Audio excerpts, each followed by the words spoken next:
Hello, folks. Welcome back. This is your friendly neighborhood Shackcaster Shar again, back on the caster's desk.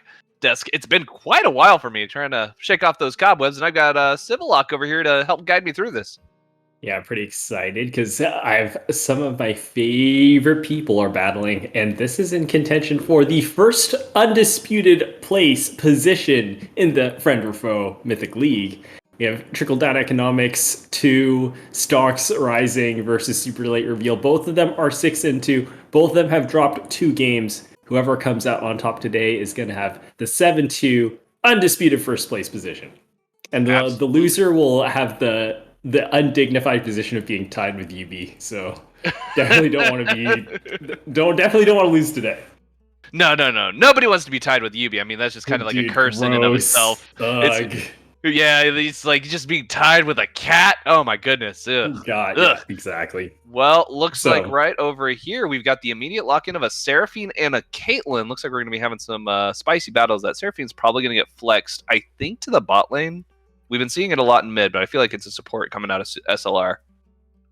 yeah, I think so. Well, I don't know. I actually am more sure that I'm more confident this going to Llama instead of Tef. If they brutally counterpick it, I'm sure Tef is willing to play it. But Llama's actually pretty well known for the Seraphine. Mm-hmm. Uh, Piloting it to a lot of success in Heroic actually for Team Wash, and it's a big factor in a lot of their wins. So I wouldn't be so. I'd actually be more inclined to see the Seraphine mid at this point. Yeah, and picking it first does mean that you can flex it either way, Yeah, regardless. exactly. So that's the beautiful thing about it. So then we have the Viego and the Amumu pickup. Probably interesting choices. I'm trying to think. I think that It might might be be an Amumu interesting. support. It's definitely a Mumu support. If you've played Leaf Man, he's Mhm. definitely not an Amumu connoisseur. That's too mainstream and normal of a champion, as Leaves only plays cool, edgy hipster champions such as Viego and Shaco. Cool, Um, edgy, and hipster. That is Amumu has literally like his emo character design. vibes, but like it's not quite like edgelord. It's sort of like a sad emo kid, and Yeah. Leaves Yep. is way beyond that. It's like his physical personification, physical manifestation on the Rift, kind of a thing of Yeah, Leaves, the yeah. personality. Yeah, exactly. But yeah, it's going to be Viego, almost certainly for Leaves, and Amumu, almost certainly for Antunes. And it's the Space Dragon, Zen's signature champion. He's a big fan of this guy, and he played it a bunch. Not recently, but actually many seasons ago. Was somewhat of an Aurelion Soul one trick, hmm as he also enjoys weird hipster champions. Well, But anyone he's who plays definitely really ASOL good is at an this. ASOL one trick, so. I mean, true. Like, so I think the Aurelion makes a lot of sense here. You have this Viego who wants to skirmish and activate early. You have a Mumu with a lot of setup. You have range, and you kind of value the poke slash disengage with Caitlyn, and you have that shove to move early, and then you have Aurelion Soul to kind of lock all these pieces together. And it's also a champion who can perform pretty well against Seraphine, who's pretty weak early. You get that wave clear, but it's not until you have ranks in your queue, so Aurelion can just shove in and roam over and over again. And Llama would be hard pressed to do anything about that. Yeah, no, I'd actually like to get Zen's take on these proposed Aurelion Soul reworks when those eventually come out. We'll have to see if he ends up sticking with the champ or not. As we can see over on SLR, they've kind of locked in their team comp. We've got the Volibear in that top lane. Hecarim's going to be in the jungle, and then obviously we got that Leona pickup. So the Seraphine is going mid, like you said, with Llama. I do see a lot of lockdown and a lot of stuns available that I really hope Hecarim doesn't accidentally shove the targets out of Misfortune Ultimate that's going to be following those up. So that's kind of going to be one of those things we've got to make sure aiming that right. I do like the pickup of the Olaf here on the side of TDE because you've got that anti-CC for basically everything that SLR is going to throw at them, and you can just keep charging into that backline, just absolutely wreck face there. Yeah, it definitely gives them a kind of the spearhead that they need for this composition. You already have Hecarim, you already have Seraphine, so you have kind of these ways to punch in and get that initial burst. And then Volibear kind of gives you that front line to set up for your carries. You have that point and click CC to really just combo off of everything. And then it's going to be matched by the Olaf on the other side by TDE. And I actually like this a lot. I think this is an interesting way to challenge and fight back against a Seraphine composition that relies on getting this kind of death ball. And if you can circumvent that with a really strong Olaf, he just runs in, beats Seraphine to death. None of Seraphine's teammates can peel for her, and then you can just cinch the fight after. But Yeah, now it's going to be kind of interesting, I think, seeing Fang on this Hecarim, because we saw him on a Zach game yesterday and didn't quite have a lot of presence in these fights. And already right here we can see Fang getting caught out, going to be taking a lot of damage, getting stunned very early. That's a lot of damage, but I think that he was going to back anyway, so it doesn't really affect things too much. Yeah. No harm, no foul. It is going to be W start by Viego, so this minor hit to the clear. Aurelion does start Q, but that's actually normal. You don't typically skill W at 1, I believe. And I like how yeah, I like how Jaffe and Anti probably know exactly where each other are, but they're just sitting there calmly waiting. Nobody doing anything. Gentlemen. Yep. Got the bear eyes glowing out from the bush, staring at Olaf. Yeah. They do get the Invade Ward in the Raptor Pit, so that could potentially come up. Fang over Fang is going to have a pretty good idea of Leaf's path, whereas the opposite is not necessarily the case. I mean, they're probably going to know about this bottom leash, but Fang over Fang may have some freedom to work in some early ganks here, especially in the mid-top side. He's probably, yeah, like as a Hecarim, that's what you want to be looking for. You want to get that big those wave early leads here. on your curse. Watching on the minimap, it looks like Ultravox and Antunes doing a wave pull because they recognize the leash is happening, and they may be able to deny a melee minion. We'll have to see if that happens or not. No, they did not. I don't believe they got the deny. I'm not sure. Doesn't look like it. Nope. Both teams. Yeah. Either way, that would have been a nice bit of a lead to pick up there, but unfortunately not quite able to do it. We are going to be seeing that level 2 looks like we've got Tef trying to find that angle. They want to, like, obviously... There's no way to challenge. They just cash the target on stacks here, and ooh, a big trade mid. That is a huge trade. Pure Llama getting caught on the back edge of that stun. Nowhere for them to go. So we're kind of jockeying for position right now in the early game, but I think TDE definitely is a commanding tempo position. Their mid-bottom is just stronger at this point in the game, and with Viego clearing toward the bottom side and Hecarim clearing toward the top side, there's going to be a big power balance in the power imbalance, I should say, in the bottom side of the map, and I definitely want to keep an eye on that. If Viego and with these on the Viego or Zenzen on the Aurelion, they can coordinate that double row in the bottom side, that's a very easy kill setup. Yeah, I mean, like, you can just look at Pure Llama's health bars basically just only a few ticks away. Yeah. So they're in a rough spot, just trying to stay in this lane, trying to get some CS in order to stay in there. Lucky for them, we can see the Amumu already starting to roam up, does want to engage on there. Anti going into tower, taking a couple tower shots, but the shield does a decent amount there. Does take a little bit more than I think they wanted to, though. Ooh, flash coming out of Llama, that's... Oh, that would have been a spicy strike if that bandage toss had actually hit. Yeah, I'm pretty sure they kill off of that. I don't know if Mumu lives, but they should definitely get the kill back, and that would be quite tough for Llama to recover from. Ultravox not losing too much here. The wave is coming in, but needs to be patient here because Leona does have a lot of kill threat. Nice roam timing by Antunes, and he's going to be back in time just to help Ultravox scoop up this wave, and there's pretty much nothing lost by TDE. Yeah, we are going to be seeing Antunes doing a really good job just with his roams. We've known him as that kind of support. He's never in his own lane. Here. Yeah, Viego's looking for that angle. This wave is going to push up, so it's just a matter of do Luru and Tef get caught out. There. I mean, even if they don't get caught out, even if nothing happens, TDE can initiate a freeze here, and there's no way that Tef can break this. Yeah, they're just stuck. The wave's just stuck here.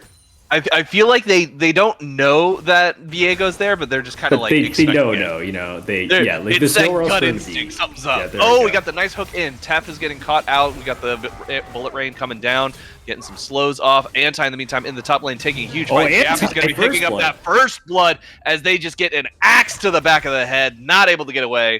That was devastating, and I do believe that was the ulti. No, it wasn't quite ultimate pop from Jaffe because they're not quite 6 yet. Man, just winning on both sides of the map. Top lane gets that solo kill with the wave crashing in. Huge blow dealt to Anti. Oh, Antu's taking a decent amount of damage. All right, we're good. But it's not over yet because Fang over Fang. He saw the action in the bottom lane, wants to mix it up. Well, wait, is he just going to lane gank? I guess he's Hecarim. He's kind of looking for that lane gank. Looks like We've got Tep going in. Nice Zenith Blade does manage to catch out Ultravox. Ultravox, though, is going to be able to get away with that flash and the heal. The Ignite's not going to be enough to take him out, leaving him at just 30 health. And in the meantime, Fang is just going to help push this bot wave, giving them some prio, so they might be looking to Dragon off this.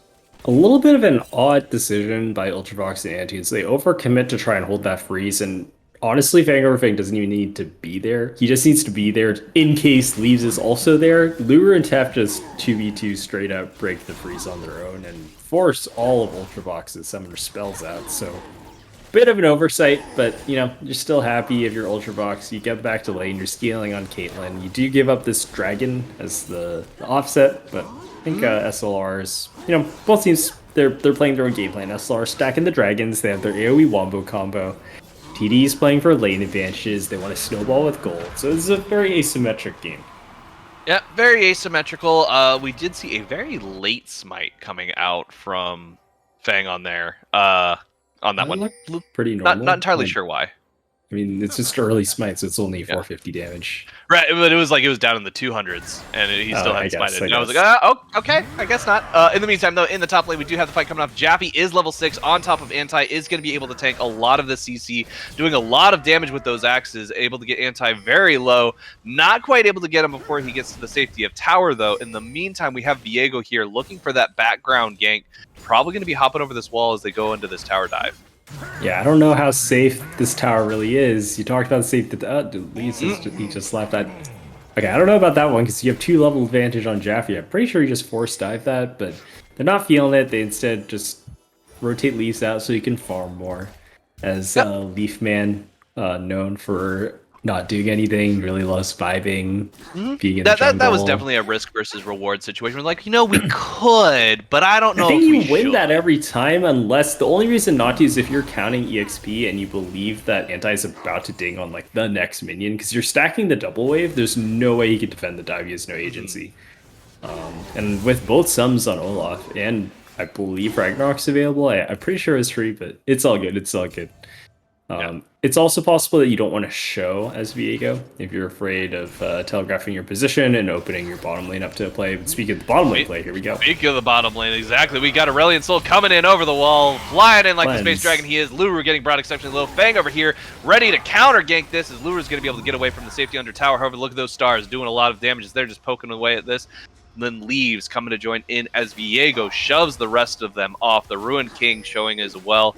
This is basically going to be a bunch of plates available for the side of TDE. They're going to love that. Fang gonna get caught out as he tries to go for his Krugs, getting eaten alive, and now Leaves is going to pick himself up some gold.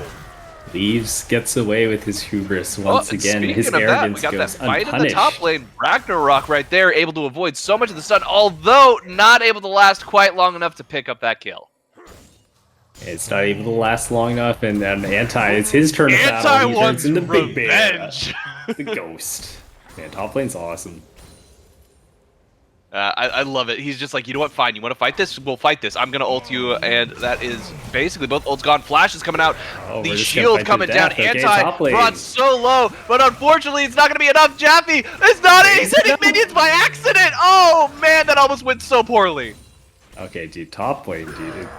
This lane's nuts. I don't even know how to do the post-fight analysis. They just hit each other, man. That's they just wanted to kill each other. They were just done with each other being alive. Yeah. They both have a lot of stats. They both have a lot of lifesteal. Like, no one can afford to leave because they both have CC. So it's just like, well, one of us will Fang die. looking for the spicy dive on top. Doesn't quite manage to push Jaffe back in the tower. He does. There he go. Walking back under, getting that shutdown gold. They do get the shutdown, but overall, Jaffe is just so much stronger here after getting those 2 solo kills, and especially denying the wave. Sure, Fang over Fang does scoop up this farm, but Anti, they are going to really struggle now because they've just lost too much experience. It's going to be really hard for them to fight back against Olaf in this very degenerate stat check matchup. And on top of that, you have the teleport against the Ghost, so you're down on combat summoner spells as well. Flash Zenith Blade coming out from Tef, jumping in on top of Zen. Not going to be able to get at those. They get pushed back by the Space Dragon, then stunned as well as he explodes. We got the ultimate out. Oh, that is huge. Seraphine ultimate manages to get a nice bullet rain storm coming out of the Luru, picking up a kill, taking down the Sad Mummy. All right, looks like they get that frag onto Zen, another kill to their name, but at what cost? And Ultravox is crashing these waves in the bottom lane, and if he leaves right now, we'll get out scot-free. They are funneling a lot of gold onto this Caitlyn, which is going to be a tower-taking menace in the mid game and the late game especially. And maybe Pure Llama A couple of flashes popping out, dodging the stun from Leaves. They are going to be able to get to the safety of the tower and just barely make it out. Jaffe, in the meantime, has decided, hey, this topside jungle belongs to me, and takes out Hecarim. Not able to get away. Then again, we've got Tef once more in this mid lane. Huge amounts of damage. Zen gets taken away. Tef is going to be the one who takes down Leaves. That is going to be a couple of kills going over for both sides. It is now a 4-for-4 game. Gold is basically even. A little bit of a comedy of errors there. Leaves, it was some nice movement from Llama to try and live there, but I think Leaves just misses flash stun, which shouldn't really be dodgeable on reaction, especially with Llama being flat. Did Llama counter flash? I didn't quite see the exact sequence, but anyway, after they miss flash stun on Leaves, they kind of just have to back out, but they end up scrapping back and forth long enough that everyone shows up, and pure Llama kind of goes for the mind control bait and just gets everyone on TDE to kill themselves. This is pretty scary because Seraphine is sort of the core, the engine of this team comp. You have these 2 meatballs, you have 3 meatballs with Leona, you have Misfortune ulti to ulti on top of the Seraphine ulti. So if Seraphine is strong, it just activates every single other person on the side of SLR. All these champions benefit from Llama having these huge shields on Seraphine. So it's potentially dangerous win condition for SLR if TDE doesn't react. Yeah, and that Encore is just so devastating if you're not paying attention to how many champions are in front of you, because its range just keeps getting extended over it. You think you're safe, but oh no, you're not, even though you're under tower. So that's going to be something that we need to see TDE watching out for. Meantime, I like the amount of pressure that we've got going on this top side. Jaffe has kind of made themselves a bit of a monster that's going to be really devastating as this game continues to grow into the late game. Yeah, we're going to see how this Dragon Challenge goes. Amtune's getting a little spicy, diving in on the back line. Bandage toss going over the wall. Doesn't manage to catch him up. And the Curse of the Sad Mummy's going to get a huge lockdown. But look at that bullet time, catching multiple members of TDE on the background. Amtune's taking so much damage. He's going to get taken out of the equation. The Sad Mummy is gone. Fang over Fang picks up Ultravox as well. That is a huge fight that is going to be a nice bit of money in their pockets. Unfortunately, TD looks like they forget that all their portfolio is in the top side of the map. Jaffe's holding on to all of their cryptocurrency, and the market's looking to crash pretty soon because with all their weak members on the bottom side of the map, they end up selling before they can see a return on their investment. So it looks like they're baited by the shills once again. Yep. Just you know, it's like you see the temptation of quick money, and you think you're good for it, but unfortunately it just ends up going very poorly. Jaffe jumping in on Anti. Anti has no real way to escape from this. There he goes, finally able to get that stun off. Pure Llama coming up to assist. Could be looking at a 2v1 here in the top lane shortly. Leaves those ready to come help out Jaffe should the need arise. Yeah, in any other teams are playing, I would actually say blue side is vastly favored to win. Seraphine's just way too accelerated.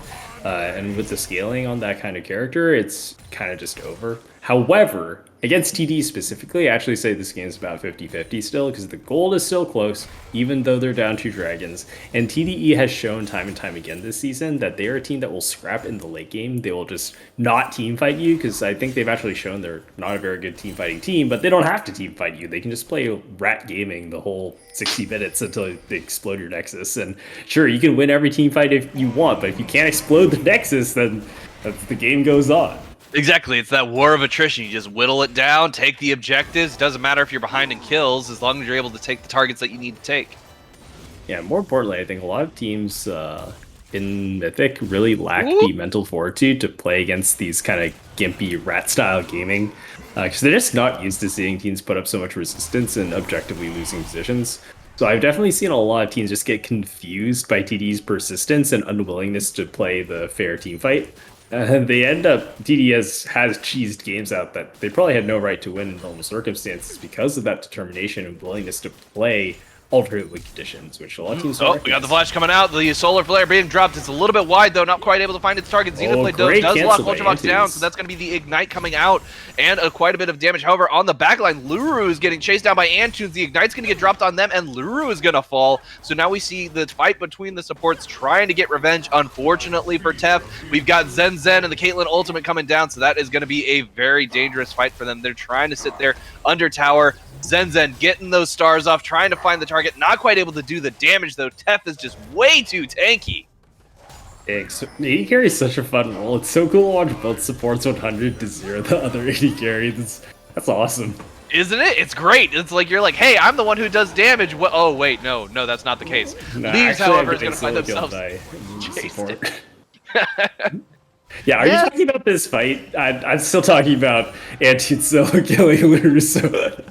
I was trying to, but then I was like, there's not much going to happen there. Flash is gone, man. Yeah, sorry. I mean, I can't let you have too much fun sharing it. I saw that, and I'm like, nah, nothing happens. I got the soul read there. Reddit turns around every time. He's like, you read it just a little bit ahead of me. I was like, it's that chess brain of yours, just thinking 4 or 5 moves ahead while I'm only at 2.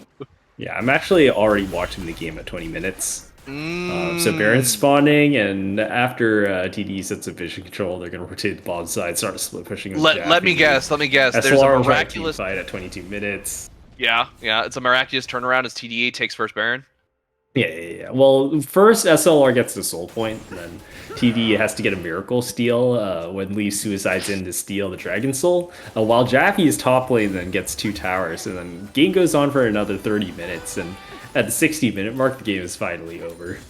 Really? Is it over because like the minions finally do the job of the champions? No, broadcast team went to bed, so.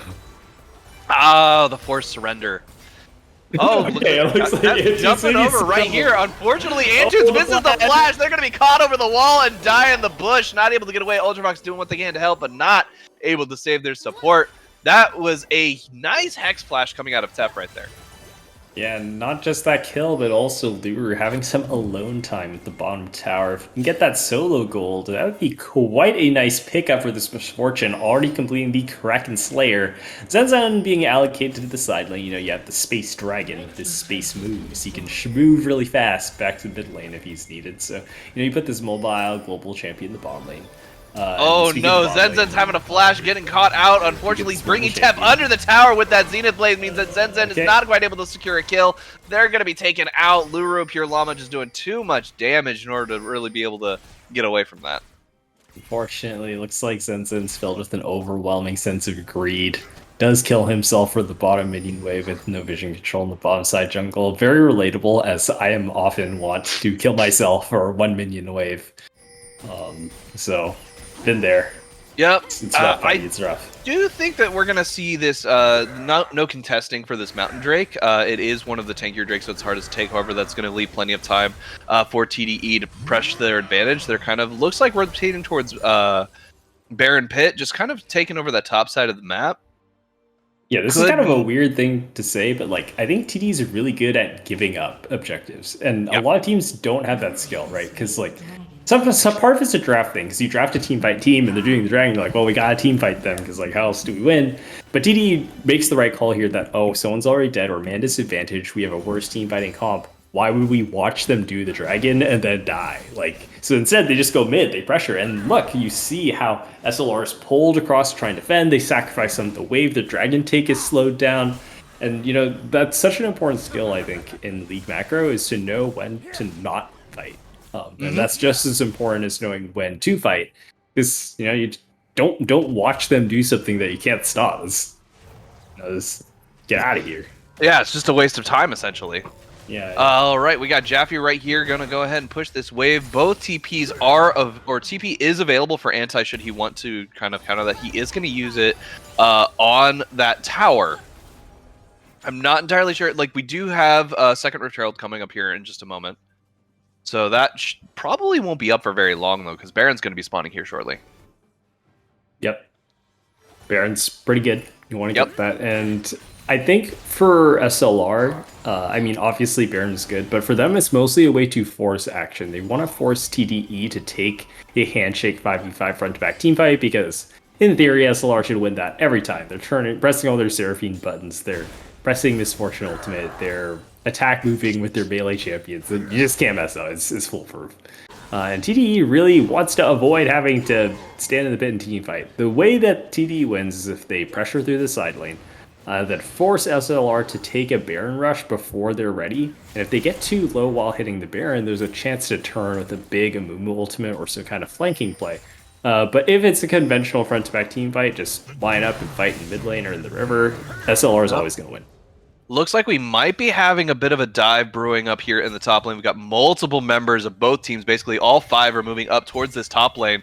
It looks like SLR wants to dive this turret, but TDE is already anticipating it, so they're kind of setting up a counter gank. Looks like we've got a huge team fight here in the jungle right now. That is absolutely massive for SLR. They're able to get a huge bullet time. Luru picking off multiple members of TDE, and then unfortunately, Viego's going to be able to get on that backline, pick up the misfortune, get that soul. Not able to quite do too much. Ultravox trying to do what they can, going a little too deep though. They're going to get absolutely shredded, and this is what you meant when you said earlier, Jaffe sees that they can kill Fengar Fang, picks up that kill, gets a little bit of a consolation prize, but that is going to be 4 for 2 on the side of TDE. That is not the situation that they want to be in. Oh goodness gracious, getting caught out by that Zenith Blade edge means Jaffe's going to be caught under tower, taken out, and that is going to be an ace. Late ace, and the desync death timer on Jaffe, there is potentially a Baron window. At the very least, they will be able to develop vision on both sides of the map. And yeah, we kind of saw that fight. It was just a huge backline trade. Jaffe sprinting through the entire team of SLR.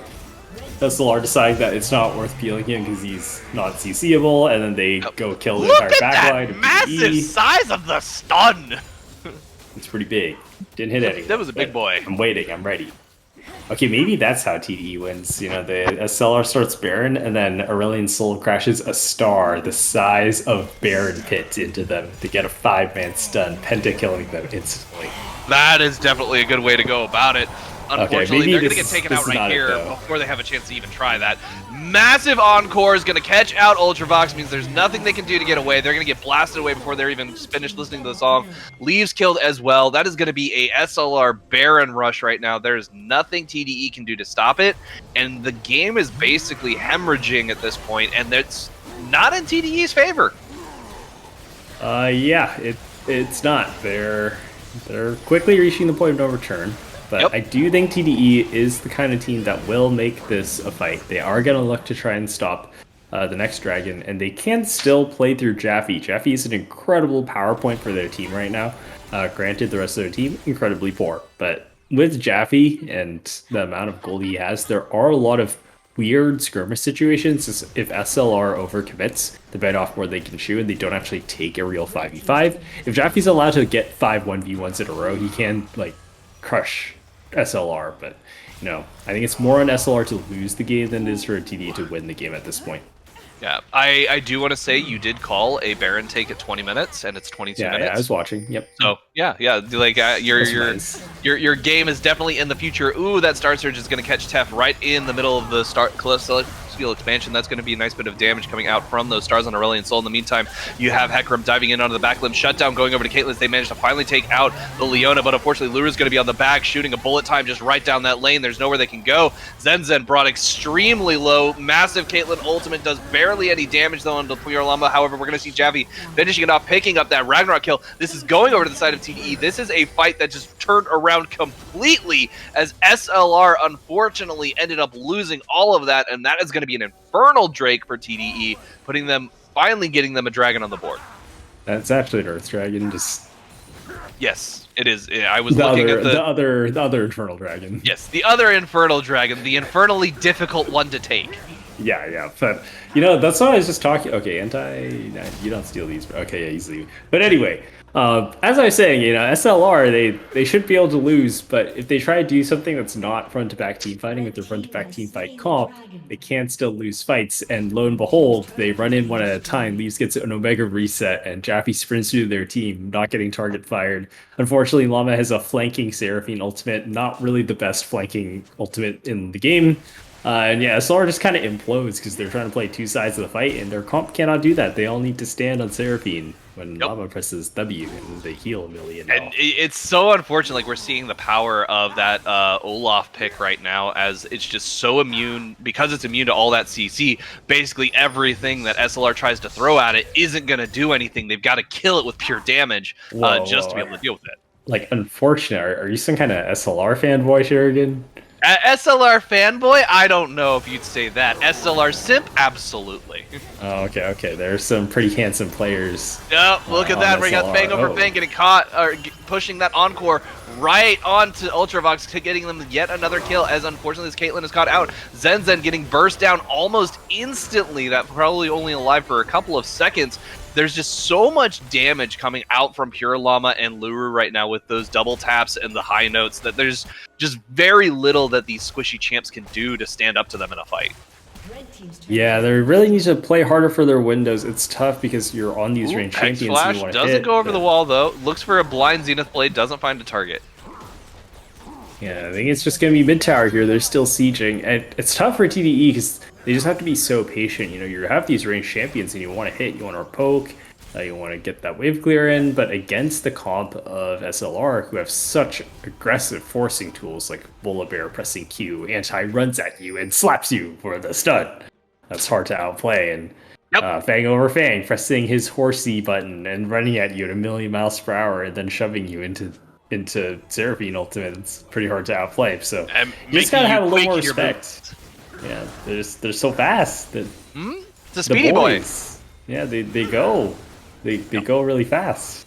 They got big go buttons and they know exactly how to push them. SLR doing a great job just kind of pressuring this game. I know that you've been saying TDE is the kind of team that's going to be able to come out from this. Been kind of, now that I think about it, are you a TDE fanboy? And I am, because I'm cheering for my boy Zen. Zen and I go way back. So I've played FFS before with Zen. It was actually back. It was kind of a hybrid team actually. It was Brian and I playing bottom lane, Zen mid, Joshi top, and Rafa in the jungle. That used to be our clash team. So I have a lot of experience with all those guys, and I love all of them. They're awesome people. So definitely a big Zen fan. Yeah. Well, I get it. It's like he's so cute. He's playing the Space Dragon. How could you not love this man? The Space Dragon is pretty dope. I love the Space Dragon myself. I do see Tef right there. They're looking for a little bit. They're going a little deep. I'm not sure that I like that. They're about to walk into a Death Bush right there. Oh no, there it goes. Death Bush activated. That's going to be Tef brought slow so fast that the ultimate from Caitlyn's going to come out. Doesn't find its target though. However, it doesn't matter as Jaffe's going to be able to kill them with the burn. Diving in through that back line, just dropping an axe right on their head. Viego managed to get an assist on that as well. As we can see, the soul is there. But unfortunately, that is going to be a fight that's still the 4-man team that is SLR still available is going to just shove in on this top lane and threaten that turret. That is going to basically be a dead turret here in just a second. Look at the double tap damage. Yeah, it looks like SLR call an ambulance, but it's not for them as they turned that around pretty quickly. Llama there for the healing, the healthcare. Yep. They apprehend the villainous scum who are roaming the jungle. That they definitely do. Now we've got the A-Ram coming out from TDE as they're just looking to shove out this mid-wave. All 4 members there. Dragon is going to be coming up here in a minute, so that's going to be, and Baron in another 10, so we could be seeing a split objective take. Both teams are going to be looking for a pick as these 2 objectives come online, and it's going to be crucial for TDE to pick something up. Otherwise, it might be all she wrote. Yeah, TDE really wants to trade the objective here if possible. I'm not sure if SLR will give them that opportunity, but they're correctly moving toward the Baron side of the map as Dragon hasn't spawned yet. They can play for the retake, but I think they actually should threaten a Baron rush here before Dragon spawns. It looks like they don't have quite the position to do that, so they're controlling the vision. They're looking for a pick, but SLR is already grouped up. They have sent all their champions to stand on top of Seraphine and Pure Llama. He's pressing the W key. Yep. The best button. That's all you gotta do. You gotta activate that surround sound, let everybody hear the music, and then it's good to go. Fang looking to go for that dive in. Ghost is activated. Fast. Okay, there's a zoning ghost. Zone them out, and then they get the dragon soul. So they scare the crap here. I think TD's just too slow. Pretty sure SLR just clicks this thing, and it's dead by the time TD gets here. I don't know if they're looking to challenge. They're pushing in mid, but they want to. Yeah, they want it. They want it. Engage, throws at the bandage toss. It goes wise. Doesn't find it. Blue team takes down the dragon, and that unfortunately means that we got the Hecarim diving in on the backline. Bullet time coming out, finding multiple members of SLR. SLR getting absolutely shredded right there, or SLR doing the shredding, and that is going to be a huge amount of damage. As Anti goes on a rampage. Caitlyn's caught in the background. Jaffe trying to run away, isn't quite able to do it. Ragnarok sponge ends right there, and that is going to be a death knell for the Olaf, and that is going to be a TP onto that minion wave in order to try and get as close to the inhibitor as possible. So they're already starting to do damage to it, already ready to have this wave push in, and this could be the end. Yeah, I think they're gonna look to play for this end. They have the wave, only leaves is alive, so unless you can get a 1v4 penta. And I don't think he's gonna be able to. That is gonna be, look how fast those towers are melting. Antunes is out, diving in. Curse the Sad Mummy is not active yet. It's still got a 30 seconds on it. That is going to be 2 dead members of TDE, and that is going to be game. Starting Krugs. SLR pick up the win. Bang just doing Krugs just cause. You know, got to get that Ultra CS. He's chilling. Yep. Wow, pretty spectacular game. It looks like a pretty commanding win from SLR, but they do have that major throw in the mid game. There is an opportunity for TDE to seize control back off of that play, but alas, the cards are not in it for them today, and they will go down, leaving SLR in sole possession of first place, the undisputed best team in the Mythic League Friend or Foe tournament. Exactly, the team that I am simping for is the one that wins. True.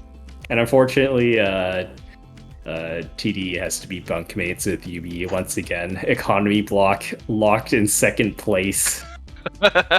And then we will be having the battle of the economies to see which one is the victor as we go into these later games. I don't know. That was that was a really good showing from SLR. They did a great job. Lost tempo early on, but were able to take it and rest it back and just not let TDE have it. Overall, very well done by SLR. Yeah, you know, I think this game is really cool because of how asymmetric the composition is. They have SLR on this very teamfight oriented comp, is pure teamfight. They actually cannot function doing anything else, and they have TDE with this very scrappy skirmishy comp. I think as the way the game played out, SLR has an easier win condition if they enter the mid game even, which is kind of what happened. They already had those 2 dragons. TDE wasn't able to accelerate. But if TDE gets a little bit more ahead early, if they're able to find that activity in skirmish, the Viego reset is crazy good and they can run away with the game. So I wouldn't be too fooled by the scoreline. TDE was playing to their win condition and they didn't have many outs, but with a slightly better early game, I think this game looks quite different. There were a couple of critical missed spells, a couple of critical flashes that just didn't quite go the way of TDE. Yeah, not quite the way that they wanted things to go. And with that, we'll be taking a quick break, folks. Be right back with our interview. And this was actually the last game of the day. So I'm going to say goodnight to y'all. But obviously, we still got the interview. So stick around. We'll be right back.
Hello, folks. Chris Edgeworth here for our final interview tonight, joined by Luru ADC from SLR. How are you feeling?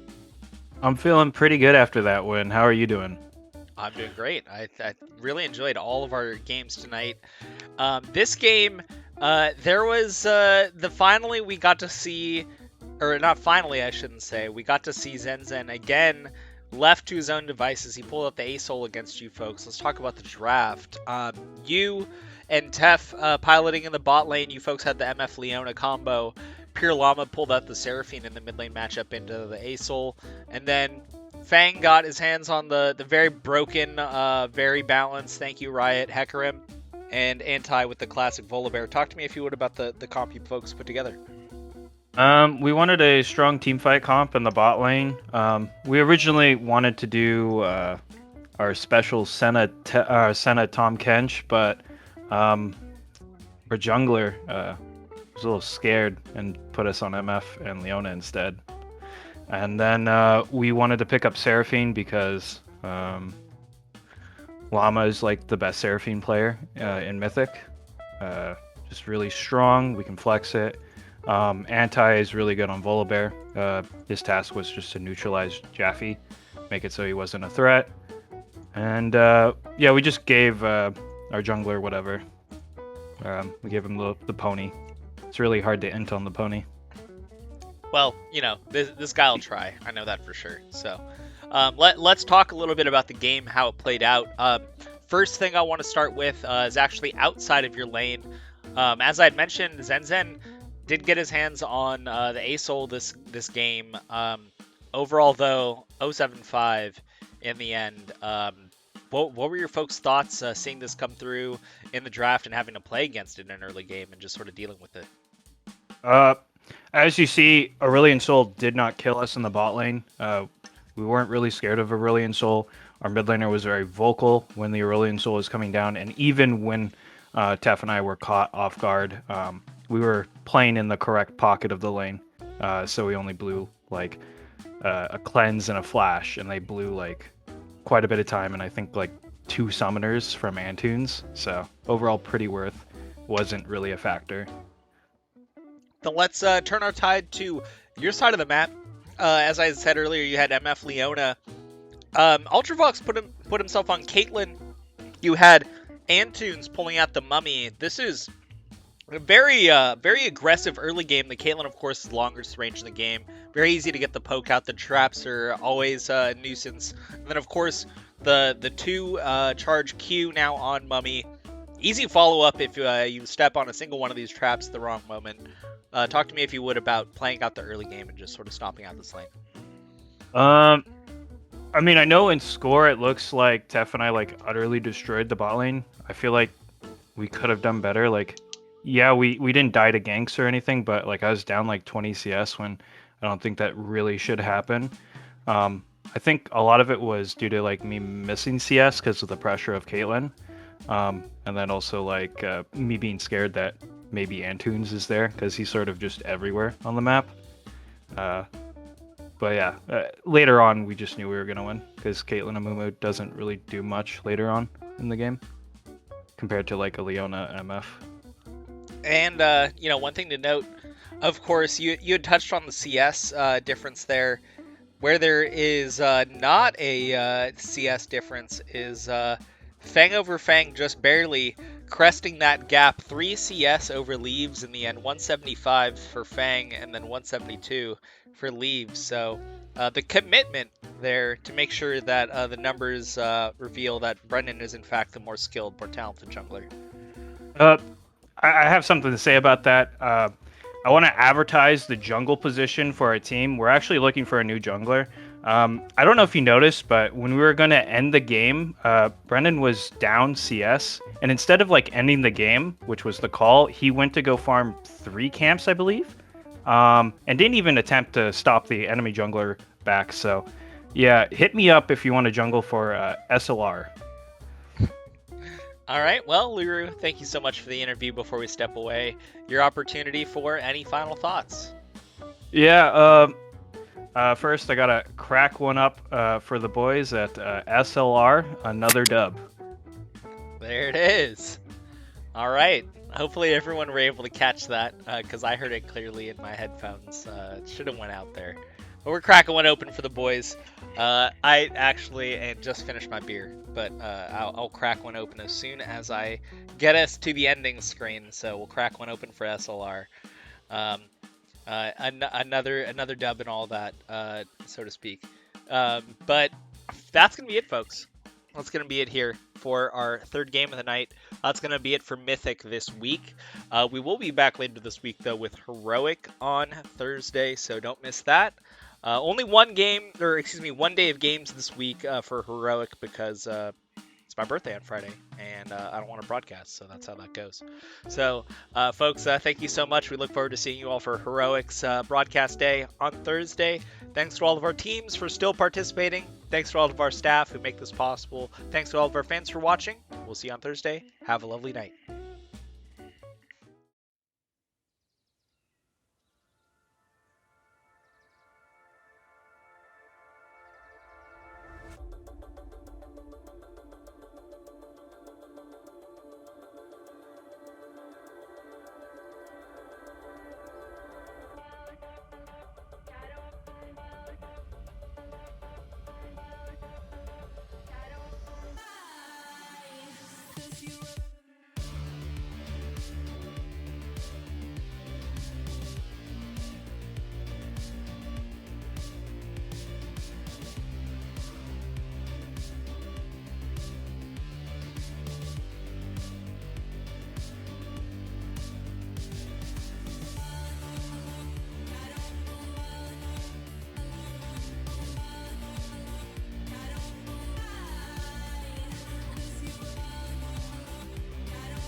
You are